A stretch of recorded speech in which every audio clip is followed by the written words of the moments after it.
നമസ്കാരം. എംബ്രേസ് ലൈഫിൻ്റെ പുതിയൊരു എപ്പിസോഡിലേക്ക് എല്ലാവർക്കും സ്വാഗതം.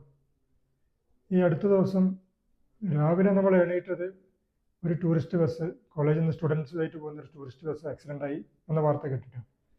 വൈകിട്ട് ഉറങ്ങാൻ സമയമായപ്പം വീണ്ടും കേൾക്കുന്നു സ്കൂൾ സ്റ്റുഡൻസുമായിട്ട് പോയിട്ടുള്ളൊരു ബസ് ആക്സിഡൻ്റായി.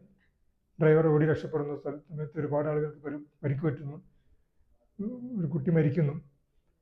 ഇതിൻ്റെ പ്രധാന കാരണം എന്താണ്? ഒരു ദിവസം തന്നെ ഒന്നിലധികം അപകടങ്ങൾ ഉണ്ടാകുന്നു. രണ്ട് അപകടങ്ങൾക്കും കാരണം വളവുകൾ അമിത വേഗതയിൽ വണ്ടി ഓടിച്ചു. നാട്ടുകാർ പറയുന്നുണ്ട് ഒരു കേസുമായിട്ട് ബന്ധപ്പെട്ട് അവിടെ അപകടം നടക്കുന്ന സ്ഥലങ്ങളൊന്നുമല്ല, വളരെ അമിത വേഗതയിലായിരുന്നു വണ്ടി വന്നത്, ഓവർടേക്ക് ചെയ്യാൻ ശ്രമിക്കുന്നു. ഇത്തരം സാഹചര്യമാണ് അപകടം ഉണ്ടായത്. ഇതിനെന്താണ് കാരണം? ഇപ്പോൾ ഏറ്റവും പ്രധാനപ്പെട്ട കാരണം നമ്മുടെ നിയമത്തെ പേടിയില്ല എന്നുള്ളത്. ഇപ്പോൾ ഈ രണ്ട് ഡ്രൈവർമാർക്കെതിരെ എന്ത് നടപടി ഉണ്ടാവും? എന്ത് ശിക്ഷ? ഏറ്റവും കൂടുതൽ എത്ര ശിക്ഷ കിട്ടും? നമ്മുടെ നാട്ടിലെ സ്ഥിതി അനുസരിച്ച് വലിയ ശിക്ഷയൊന്നും കിട്ടില്ല. അപ്പോൾ പല ആളുകളും രക്ഷപ്പെട്ടു പോകും. എന്നാൽ റോഡ് ആക്സിഡൻറ്റിൽ പെടുത്തിയിട്ടാണ് ഒഴിവാക്കുക.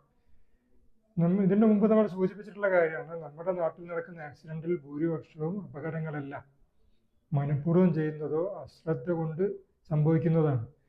ഈ ഡ്രൈവർമാർക്കറിയാം അമിത വേഗതയിൽ വണ്ടി ഓടിക്കരുത്, ഇത്രയാണ് നിയമം പറഞ്ഞിട്ടുള്ള വേഗത എന്ന കാരണം കൊണ്ടാണ് അത് പറയുന്നത്. അതൊക്കെ പോട്ടെ, വളവുകളിൽ അമിത വേഗതയിൽ പോയാൽ ബസ് മറിയാനുള്ള സാധ്യത, ഓപ്പോസിറ്റ് വരുന്ന വാഹനങ്ങൾ നമുക്ക് കാണില്ല, അപ്പോൾ ഹിറ്റ് ചെയ്യാനുള്ള, ഹെഡ് ഓൺ കൊളീഷനുള്ള സാധ്യത, ഇതൊക്കെ മനസ്സിലാക്കിയിട്ടാണ് വണ്ടി ഓടിക്കുന്നത്. നമ്മുടെ റോഡ് അപകടമായിട്ട് ബന്ധപ്പെട്ട് 5 E's പറയുമ്പോൾ അതിൽ ഏറ്റവും പ്രധാനപ്പെട്ട ഒരു സാധനമാണ് എൻഫോഴ്സ്മെൻറ്റ്. അത് രണ്ട് കാര്യങ്ങളുണ്ട്, ആക്റ്റീവ് എൻഫോഴ്സ്മെൻറ്റും പാസീവ് എൻഫോഴ്സ്മെൻറ്റും. ആക്റ്റീവ് എൻഫോഴ്സ്മെൻറ്റ് എന്ന് പറഞ്ഞാൽ ഒരു അപകടം വരാതിരിക്കാൻ വേണ്ടി നിരന്തരം ഉണ്ടാകുന്ന എൻഫോഴ്സ്മെൻറ്റ്, അതിലുണ്ടാകുന്ന ചെക്കിങ്, പിന്നെ മോശം ഡ്രൈവിങ്ങിന് ഫൈൻ ഇടുക, അല്ലെങ്കിൽ ലൈസൻസ് സസ്പെൻഡ് ചെയ്യുക, നിരന്തരമായിട്ട് നടപടികൾ ഉണ്ടായിരിക്കും.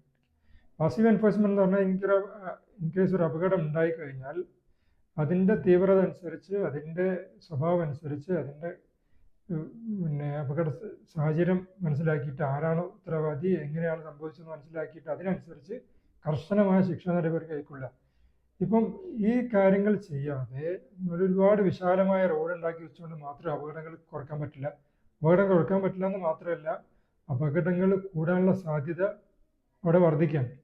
എന്നാൽ വിശാലമായ റോഡ് കാണാൻ നമ്മുടെ ഒരു സ്വഭാവം എന്ന് പറഞ്ഞാൽ ചവിട്ടി വിടുക എന്നുള്ളത്. നല്ല റോഡ് കണ്ട് ചവിട്ടി വിടുക എന്നുള്ളത്. നമ്മുടെ ആവറേജ് സ്പീഡിന് അതിൻ്റെ എപ്പോഴും നമ്മൾ സൂചിപ്പിക്കുന്നതാണ്, പരമാവധി വേഗതയല്ല, ആവറേജ് സ്പീഡ് മെയിൻറ്റെയിൻ ചെയ്യുന്ന കാര്യമാണ് നമ്മൾ ആലോചിക്കേണ്ടത്. അതിന് വേണ്ടിയിട്ടാണ് പ്രാക്ടീസ് ചെയ്യേണ്ടതും സൗകര്യങ്ങൾ ഒരുക്കേണ്ടത്. രണ്ടാമത്തെ ഈ കാര്യത്തിലുള്ളൊരു വിഷയം എന്ന് പറഞ്ഞാൽ, ഇത് സ്റ്റുഡൻസ് ഉണ്ട്, അതിൽ ടീച്ചേഴ്സ് ഉണ്ട്. ഈ അമിത വേഗതയിൽ പോകുന്ന സമയത്ത് എന്തുകൊണ്ട് അവരാരും ഇടപെട്ടില്ല? നമ്മുടെ ജീവനും കൊണ്ടാണ് അവർ പോകുന്നത്. നമ്മൾക്ക് അപകടം പറ്റും, മരണം സംഭവിക്കാം. അതുകൊണ്ട് ഇങ്ങനെ വണ്ടി ഓടിക്കരുത് എന്ന് അപകട സമയം വരെ ആരും പ്രതികരിക്കുന്നില്ല എന്നത് ഒന്ന്. ഈ അമിത വേഗതയിലും വലിയ വേഗതയിലും അശ്രദ്ധമായും പെട്ടെന്ന് തിരിക്കുന്ന യാത്രകളൊക്കെയാണ് മികച്ചത്, അത് വലിയ ഡ്രൈവിംഗ് ആണ് എന്നുള്ള തെറ്റായ ധാരണ. പൗരബോധത്തിൻ്റെ അഭാവം ഏറ്റവും പ്രധാനപ്പെട്ടാണ്. ഈ വണ്ടി ഓടിക്കുന്നവർക്കും വണ്ടിയിൽ യാത്ര ചെയ്യുന്ന ആളുകൾക്കൊക്കെ ഉള്ള പൗരബോധത്തിൻ്റെ അഭാവം കൂടെ ഇതിൽ പ്രധാനപ്പെട്ടതാണ്. ഇത്തരം ക്ലാസ്സുകളിലൂടെ, നിരന്തരമായ ഇടപെടലുകളിലൂടെ നമ്മൾ ഉദ്ദേശിക്കുന്നത് അപകടങ്ങളും മരണങ്ങളും കുറയ്ക്കുക എന്നുള്ളൊരു സേഫ് റോഡ് ക്രിയേറ്റ് ചെയ്യുക എന്നുള്ളതാണ്. മറ്റൊരു വിഷയമായിട്ട് വീണ്ടും കാണാം.